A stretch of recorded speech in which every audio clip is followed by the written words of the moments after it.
Hello there, Big Benedict here. We're playing God of War 1 on God difficulty, and this is my guide and walkthrough. We're currently on part 7, the Athens Battleground.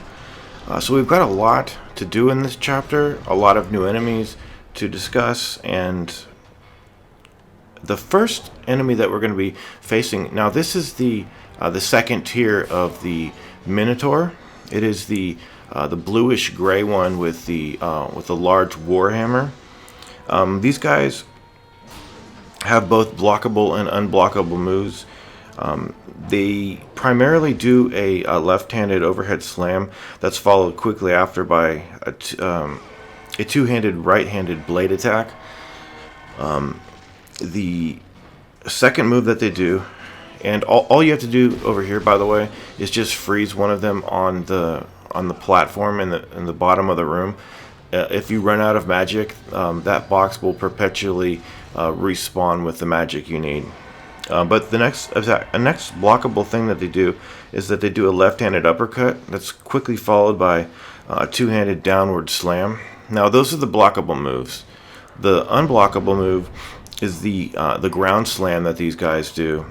It's an attack that creates a shockwave that spreads directly in front of it, and which needs to be evaded by you or jumped over because you can't block it. Now, when he actually does his move, that's the shockwave attack, if you're standing right next to him, right in front of him, you can actually block the weapon that causes the shockwave to disperse, and still you won't take damage from the shockwave. So it's a little risky because sometimes it's pretty precise and finicky, but for the most part, it's really good. But I tend to just stay away from that. I don't really like to get involved with that sort of thing.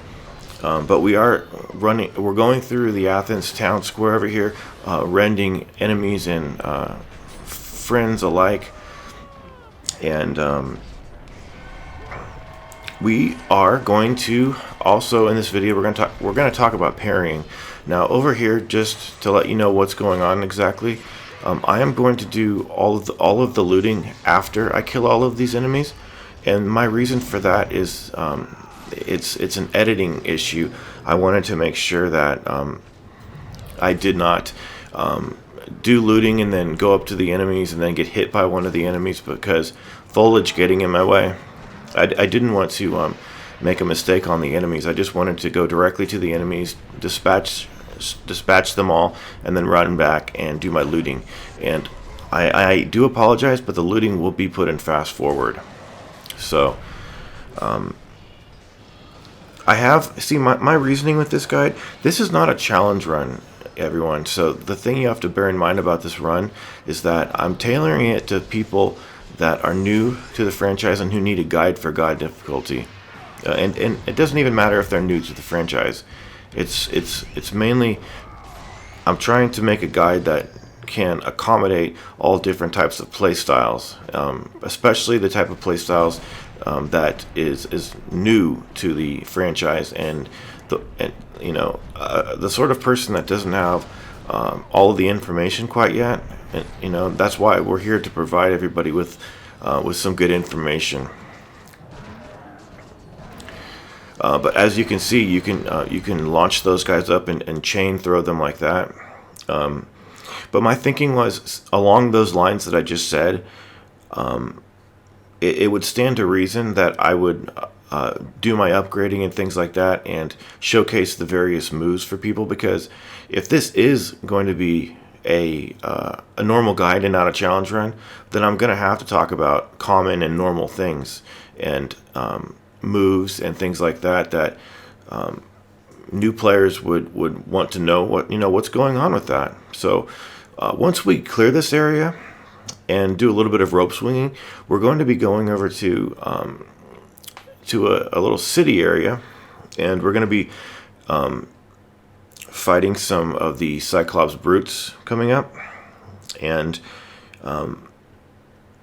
we're also going to be discussing parrying, because in the next area I am going to be upgrading the blades to level 3, and the level 3 is an important upgrade because it gives you the ability to parry it gives you the what is it? It gives you, well, it gives you the Cyclone of Chaos. I think that might be level 2, and I don't like the Cyclone of Chaos, but it also gives you the triangle, triangle, square move, which is the same move as doing about 6 squares. So now you can do it a little bit faster. Alright. Oh, there's a chest up here. I'm sorry, I forgot about that. But the parrying in this game is really interesting. It's probably one of the more ineffectual parry systems, in as much as the amount of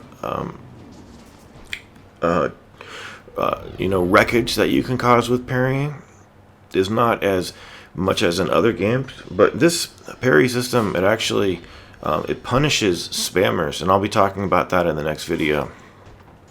So we're going to get everybody past the spamming phase. So here we are in Athens Town Square. There's some wooden doors to smash. Any one of the doors that clangs metal, those can't be opened. But I am going to be using the Gorgon magic on the Cyclops brutes, because the video would have been too long, and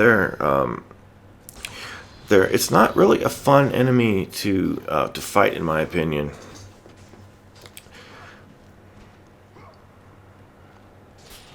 So when you get up to the actual town square, you're gonna have one Cyclops brute dropping in, and I am gonna take one of them out with normal attacks. He drops up and to the left. He drops at about the 9 o'clock position. And since we're at level 3, we can do the triangle, triangle, triangle move. So we no longer have to do the 5 squares and then the 1 triangle to do the finisher move. We can actually do this now. These guys are incredibly fast, though. They're very fast. And how this works is that you damage them to a certain threshold, and then you get the circle button prompt over them. That does not mean that they're dead, though, unless it's the last one. It just means that you can go up to them and you can hook them with the chains and slam them down and deal damage. You also get some orbs for that. So I decided, in the spirit of expediency, that I would not use the blades on the next 2 Cyclopses and just take them down, because we are going to be getting more magic coming up.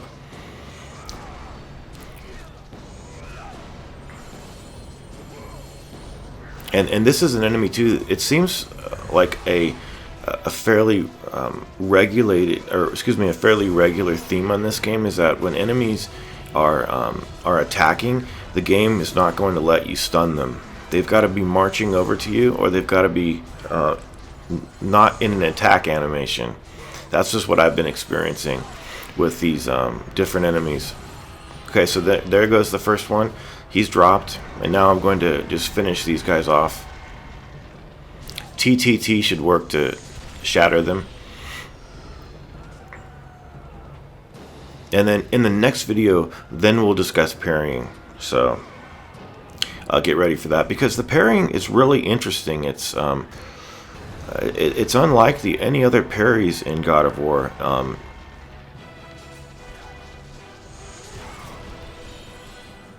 And I think it's quite fun. Okay, so now that the coast is clear, we can go around, finish a little bit of smashing, and maybe rending citizens in half.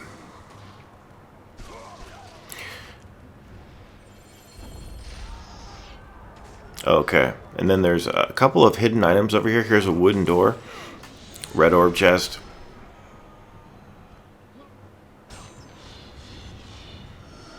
And then we're going to be coming back down into this area after the Oracle accidentally kills herself.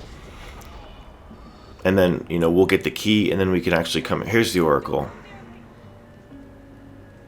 So come on in here, and there's a couple of hidden items behind the broken glass. Some vases and some good shit over here. I think this is a feather. Nope. Fuck you. I never say anything and it's right. You know what I mean? But here's some magic. Hey, look, you can jump in this game. Nice. And it's such a nice, light, swift, intuitive, satisfying jump. It's a great jump. Great jump. It's as great as a jump can be, in my opinion. It's one of the best jumps ever. With the Lords of Shadow jump being close on its heels. That wooden door over there, we're going to come back. There's going to be a battle in there.